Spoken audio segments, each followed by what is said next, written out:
Hello, welcome back to Winter Weather Awareness Week for the National Weather Service, Milwaukee, Wisconsin. Today we will take a look at the forecasting process and what goes into it. Winter weather forecasting is challenging, and contrary to popular belief, we do not rely on a dartboard to make our forecast. Our forecast evolves over time as there are a lot of moving components that go into winter weather forecasting, from climate trends to large-scale weather patterns down to minuscule details. But this video will focus on some of the more important ingredients such as the overall pattern, temperature, moisture, and snow ratios. Let's start with the overall pattern. What does this mean? Well, we are talking about where the highs, lows, fronts, and jet streams are located, and depending on the setup, it will influence our weather and forecast decisions for the winter weather forecasting process. For winter, we tend to focus on areas of low pressure or lows. A low is where air converges, bringing together cold and warm air masses. The cold air mass is found on the back side of the low, while the warm air mass is found out ahead of the low and helps bring moisture to the system. These air masses are separated by fronts.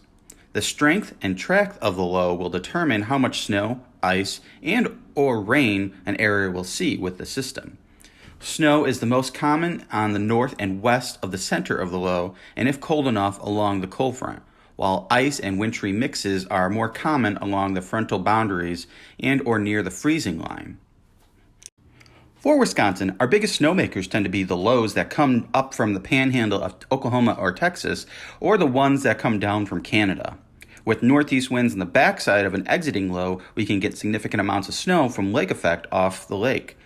Meanwhile, high pressure tends to follow behind low pressure systems, and they tend to bring quieter and drier weather, but also colder temps. This is where we typically see our cold snaps because high pressure are associated with sinking air, which brings colder temperatures high up in the atmosphere down to the surface.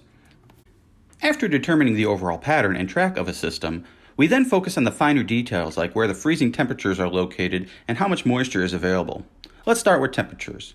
We need to identify where the freezing temps will not only be located at the surface, but also at loft.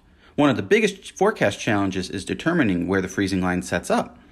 And as discussed prior, temperatures throughout the atmosphere play a critical role in determining winter precipitation type. A degree or two in temperature can make all the difference in a forecast.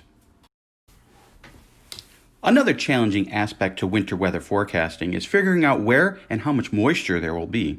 Knowing the amount of liquid water that will fall out of the sky, also known as quantitative precipitation forecast, aka QPF, is key to forecasting precipitation totals. But more importantly for winter weather forecasting is knowing if moisture is present in the layers between the negative 12 degrees Celsius and the negative 18 degrees Celsius layer. This layer is known as the dendritic growth zone, which is where the building blocks of all wintry weather ice crystals form. At this point, we have an idea of the overall pattern, temperature profile, and if liquid and ice crystals are present. So if we are expecting snow, how do we forecast snowfall amounts?